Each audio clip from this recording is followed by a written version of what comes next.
Well, good afternoon to you. It is exactly at the top of the hour. Welcome to our broadcast. We're keeping an eye on President William Ruto is currently attending a church service of the SCK in Uasin Gishu County. Those are some of the stories we're keeping an eye on at this hour. Stick around for the next 30 minutes or so to get the latest in the country and beyond our borders.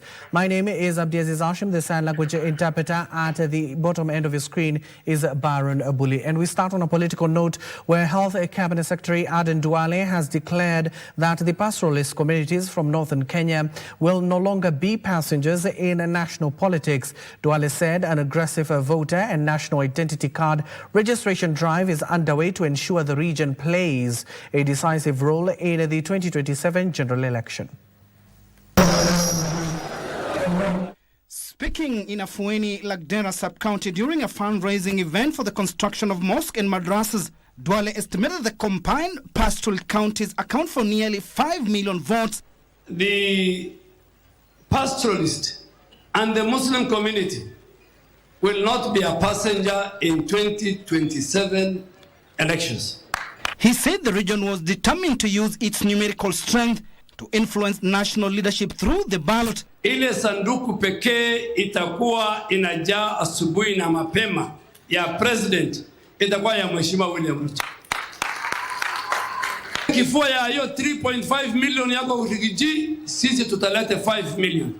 And speaking separately in West Uyoma Radieda constituency during an anniversary commemoration event, Energy and Petroleum Cabinet Secretary Opiyo Wandayi challenged the opposition to name their presidential candidate, declaring that the opposition is in total disarray while throwing its weight behind President William Ruto for a second term in 2027. Mtueleze candidate yenu kwa kiti cha urais ni nani? Sisi candidate yetu katika broad-based coalition ni Mheshimiwa Rais Daktari William Samoei Ruto.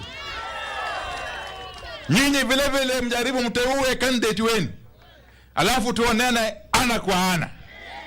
Ili uchaguzi ambao unakuja mwaka ujao, mimi nina hakika huyo uchaguzi utashindwa asubuhi na mapema na Mheshimiwa Rais William Ruto. And ODM nominated Member of Parliament and Garissa Woman Representative Aspirant Umul Khair Harun has launched a sharp attack on Garissa Senator and gubernatorial hopeful Abdul Haji, accusing him of interfering with the race for the county's woman representative seat and attempting to lock out women through political negotiations. It is a bit disappointing for my colleague to stand before the populace and say that I have no space in the leadership. I have fought for my space. I have no issue with the space he occupies. In fact, we supported him. And this is a message to my senator, the senator of Garissa County. Let young women fight for their spaces. Elsewhere, a youth caucus from the Gusii community has endorsed Kisii County Governor Simba Arati for the deputy presidential slot in the 2027 general elections.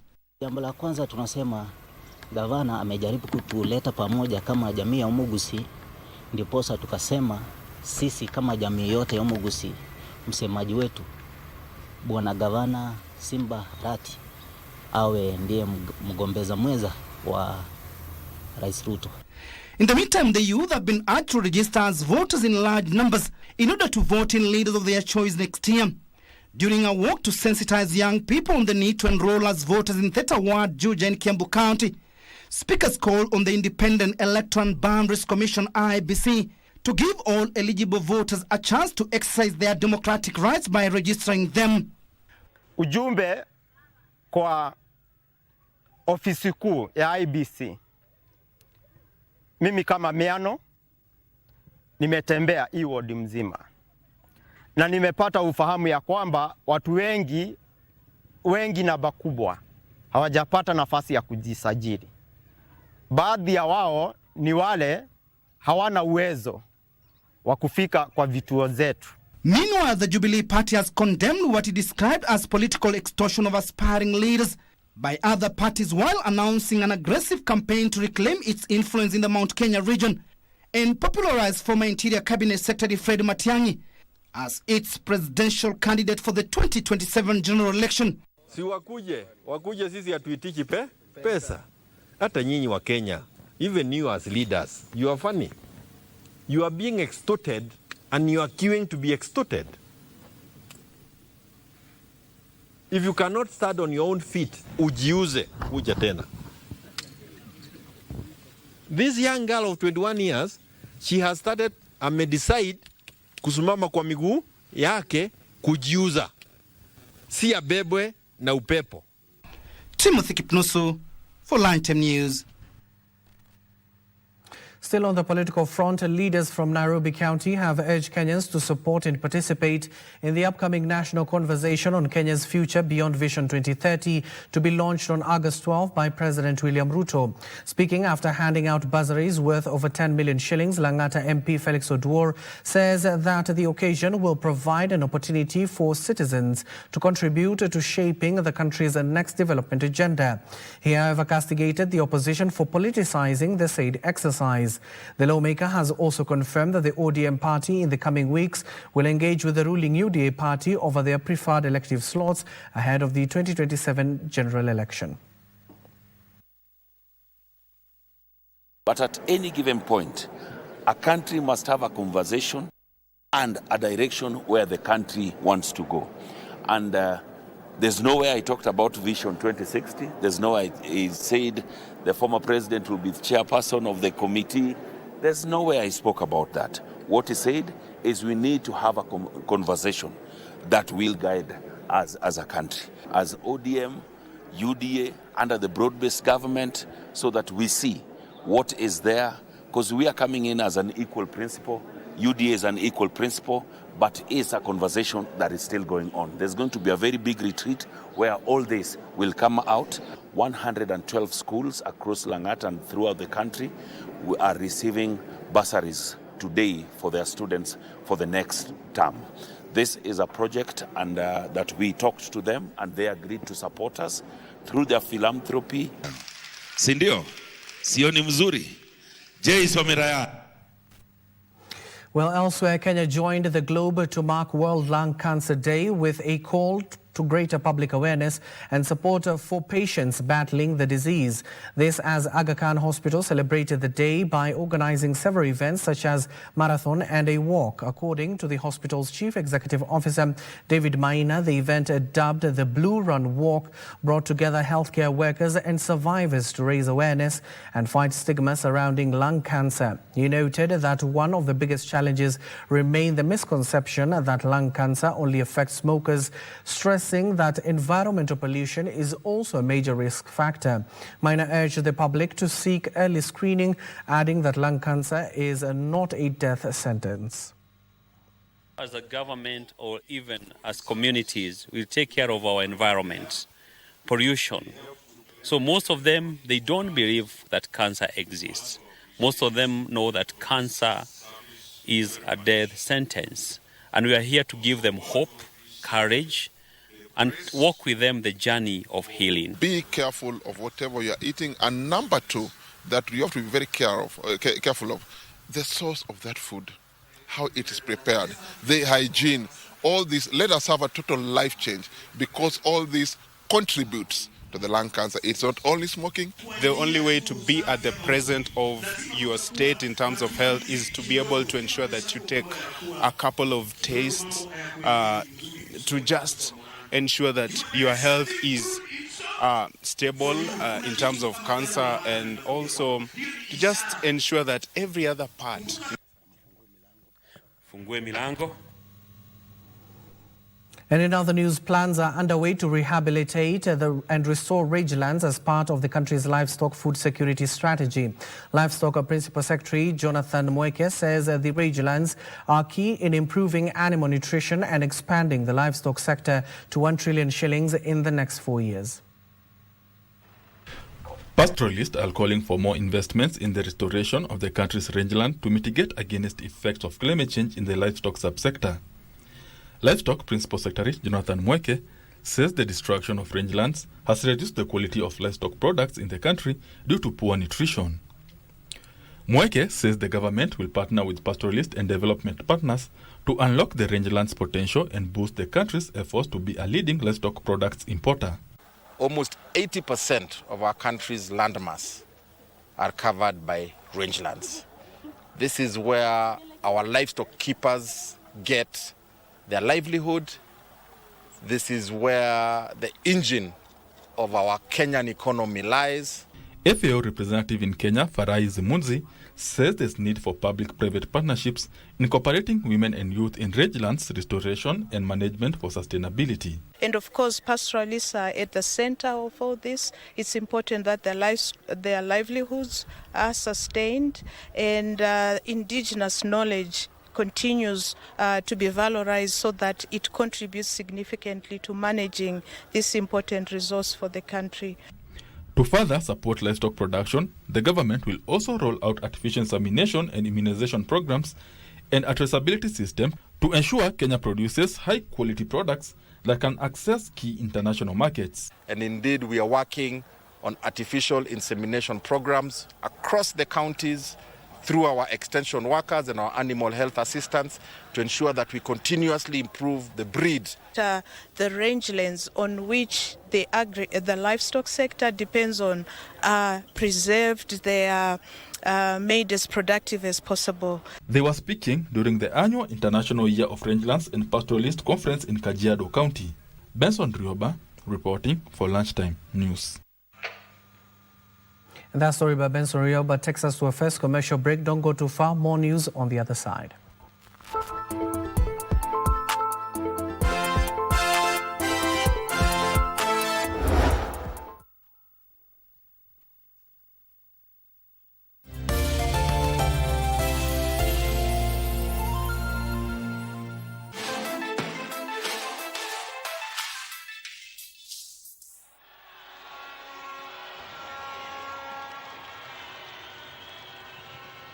And then the last game before, well, it's Temwa. Temwa picks it up. There's the touch. Oh, it's the first goal scored by Malawi.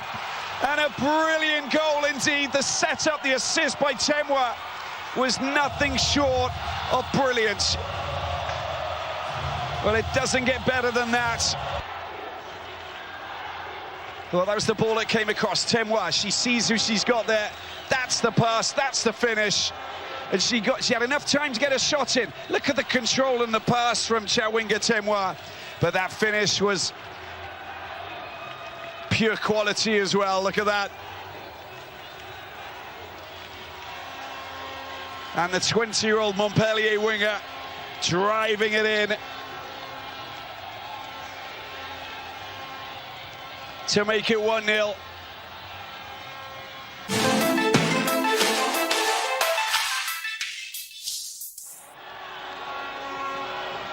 Pata makao na boma yangu. Do you save for retirement? Kwani mimi ni mzee? I'm still young and I've got plenty of time to start saving later. Then again, si watu wa jua kali, hatunanga hizo ma pension plans. Kwani ujui unaweza register with an individual pension plan yenye iko regulated na RBA? Inawakaje? Una deposit any amount of money at any time na uko guaranteed ukikuwa mzee. Maisha yako itakuwa nywe. Baada vile nakushauri ni ukweli. Hadi mimi boost savings zangu kwa scheme yetu ya job. Really? Nilijua siwezi kuwa kijana forever. Sis, usikose kujipanga mapema. Tutakuwa wazee wa maana.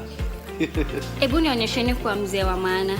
Ensure you save and plan for your retirement during your youthful working days. Provided you are earning an income, you can join a retirement benefit scheme registered by Retirement Benefits Authority and safeguard your tomorrow. RBA, safeguarding your retirement benefits.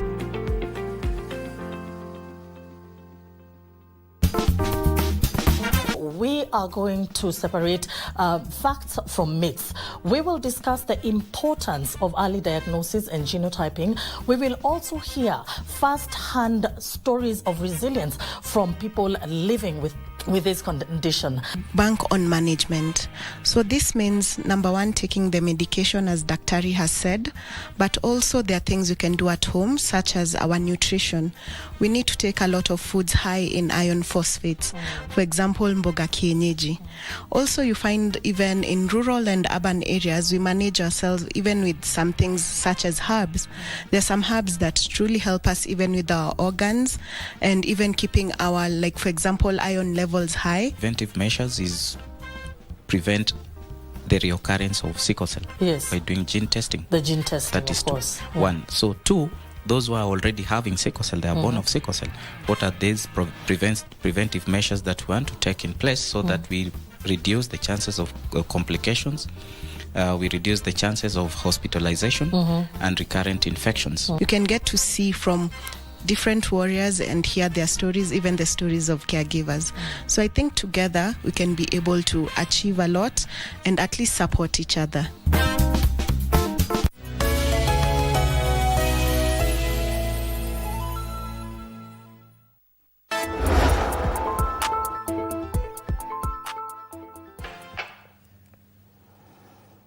Welcome back and thank you for staying with us. To more news now, the Women Achievers Africa Conference and Awards has wrapped up with a strong call for African governments and institutions to move beyond promises and invest in policies, legal protections and mentorship programs that help women reach their full potential.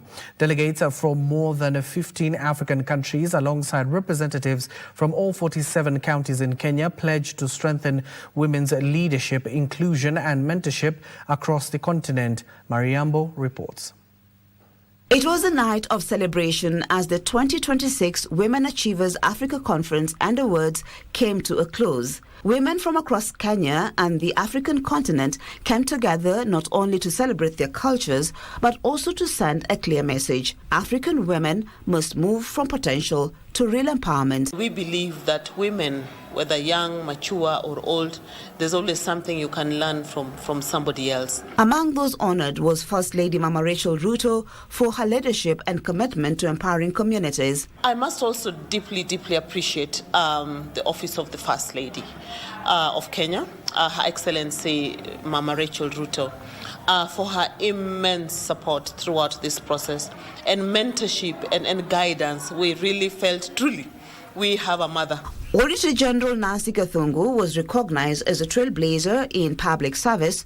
The reports she churns out and the fact that she has to make all of us understand them is no joke. While Women Achievers Africa founder Betty Adera and Presidential Advisor on Women's Rights Harriet Chigai were also among the women celebrated for driving positive change. So as we celebrate the phenomenal women today in this room, if you forget everything else, we must shift from visibility to actual legal protection. Like the ILO Convention 190, which is a convention on violence and harassment at workplace, actually protects women when no one is watching. Renowned communications professional and rally driver Pauline Shego received the Breakthrough Brilliance Award in recognition of her outstanding achievements in sports and mentorship. While progress has been made, many women still face barriers to leadership and equal opportunities. Many feel that the political space, especially elective, so to speak, is a man's world, it's not a woman's world. And they fear whether there'll be fairness, economic power, which is quite integral when it comes to, say, seeking political positions. You have to run a campaign. They're not cheap, and it costs money. Mariambo reporting for KBC. To education matters now, parents across the country are being urged to familiarize themselves with the needs and expectation of the CBE curriculum so that they are able to better guide their children on the right pathway to pursue. Speaking during a two-day all-school expo, Newton Hamasi, managing director, that is a TASEC group, and the organizer of All Schools Expo, noted that a growing number of Kenyan parents do not understand the various curriculums available in the country, making it difficult to offer the necessary guidance to their children. The expo provided a one-stop shop connecting school directors, parents, students and learning institutions ranging from kindergarten to higher education level, giving parents information and comparison on available systems of the education in the country.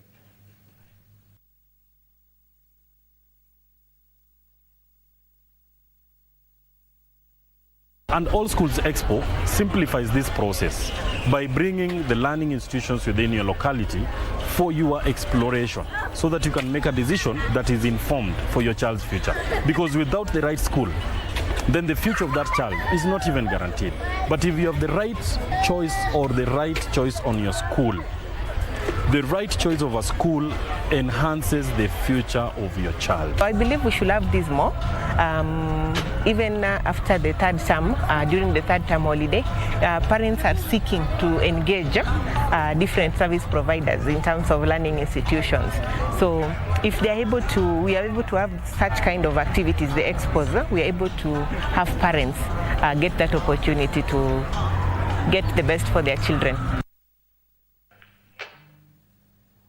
Now, a quick look at what is happening across the devolved units. Water sector stakeholders have called for the integration of climate preparedness into national water sector planning to strengthen the resilience of water utilities against climate-related disasters.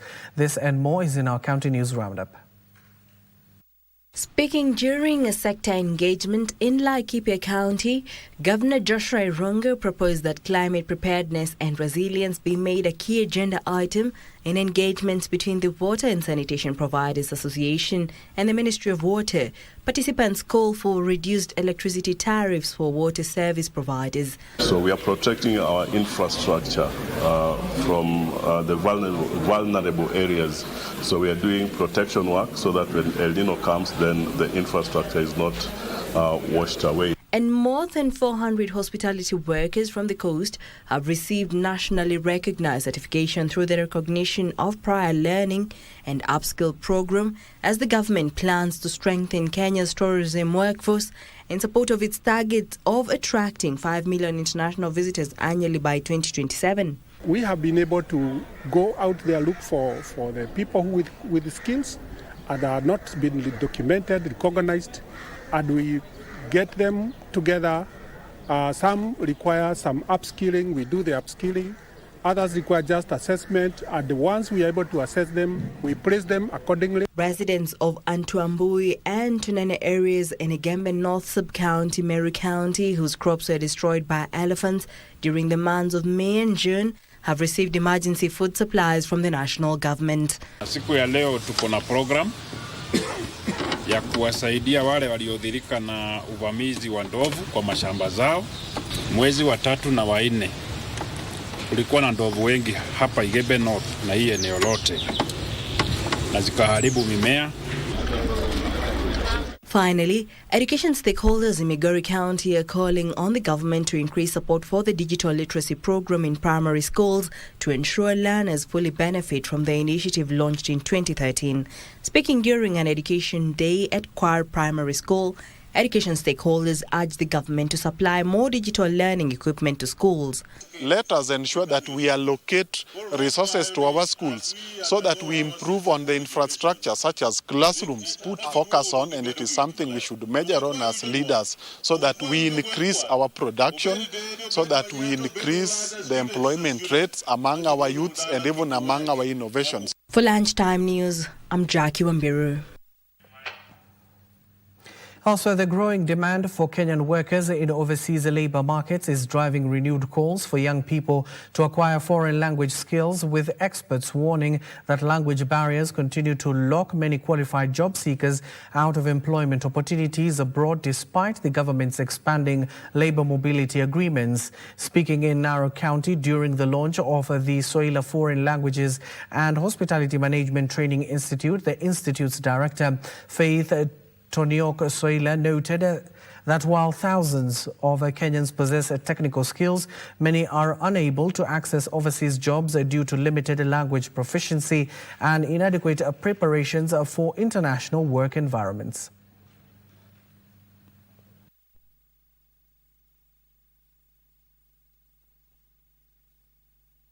We have Swahili as our official language in the whole of Africa, in East Africa, so we need also to be able to learn other languages from other regions of the world so that we can communicate with them efficiently. So congratulations to Soila, my sister.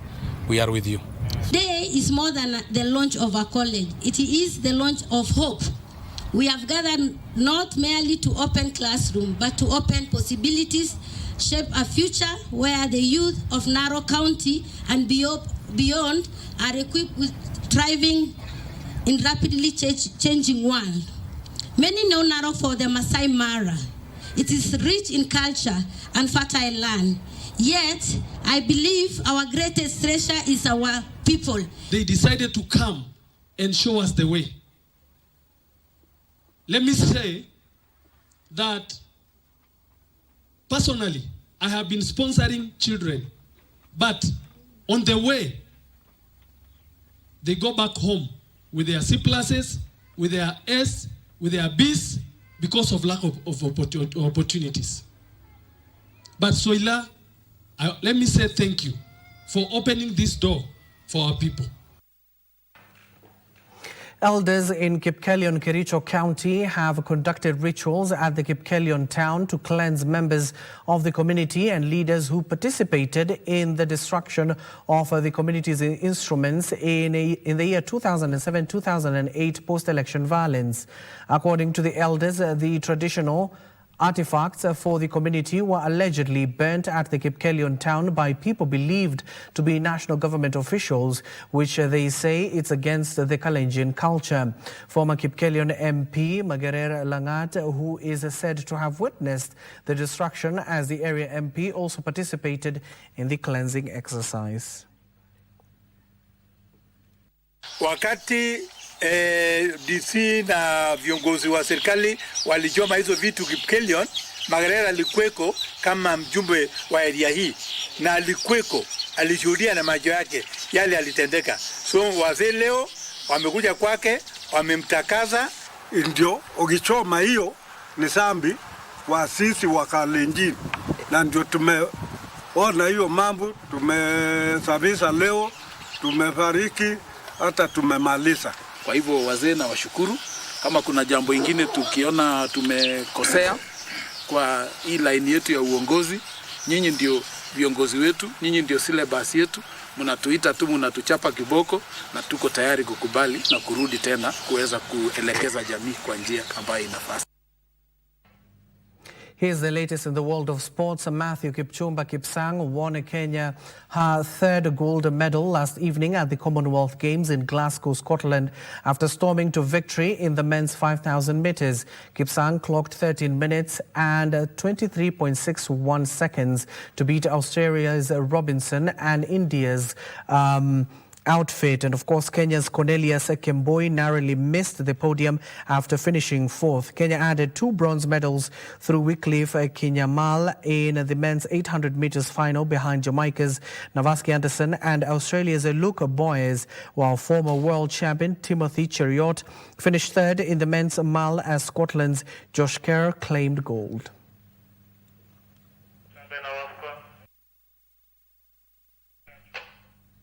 Now to the continental showpiece. 10 women Nigeria revived their CAF Women's African Cup of Nations WAFCON title defense with a hard-fought 1-0 victory over Zambia in Rabat last night in a match that was played at the Al Madina Stadium. Asisat Oshoala scored the decisive goal in the 8th minute of the game. The result keeps Nigeria's quarter-final hopes alive after Malawi's 3-1 victory over Egypt earlier in the day left the champions under even greater pressure. Egypt, meanwhile, will face the reigning champions needing a positive result to keep their qualification hopes alive. Oh, it's the first goal scored by Malawi, and a brilliant goal indeed. The setup, the assist by Tem. There's the delivery into the penalty box, another chance, the header, what a save. It's been picked up again, and it's been volleyed in. Now, Team Kenya's second batch for the 21st World Athletics Under-20 Championship left the country last night for Oregon in the United States of America. Among the athletes who departed were African Youth Games champion Emmanuel Lemiso and Africa Under-20 silver medalist in the 3,000 steeplechase Masi Mageso. Other athletes in the contingent include 400 meters athlete Judith Sapato, 3,000 meters Faith Cherotich, Rono, 1,500 meters Josephine Sembeo, Masi Koskei, Luis Hawel, and the team's co-captain Nehemiah Kipgeno. The last group of 9, including officials and athletes, departs on Sunday night. What they need to attach on this.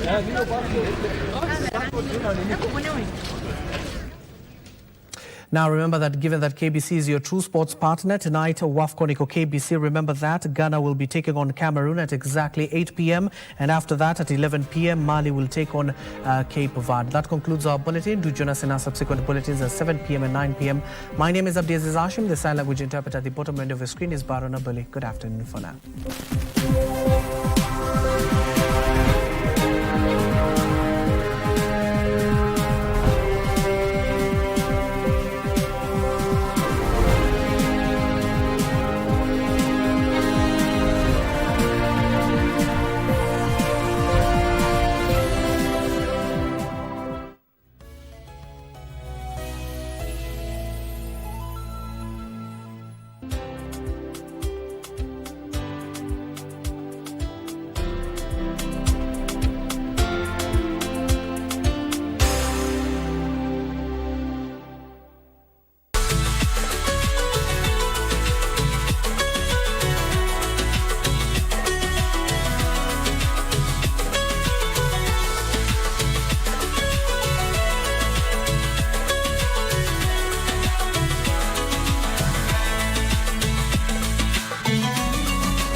Ahlan wa sahlan wa marhaba mpenzi mtazamaji mahali popote wa runinga ya KBC Channel 1, kwa mlahaka mwema, heshima na taadhima, wakubwa shikamooni, wadogo hamjambo.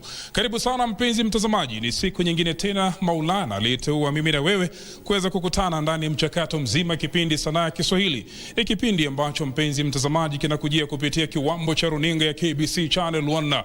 Ni runinga ya kipekee katika taifa la Kenya ambapo inakuza lugha sanifu ya Kiswahili. Kwa wale ambao wamemeza umri miaka ya 70, 80 na 90, kulikuwa na kipindi cha Jamvi la Kiswahili ambacho kwa kinaletwa kwenu na mtangazaji wa zamani wa shirika hili Jack Oyo Sylvester, lakini kwa sasa amezaa vizalia upya.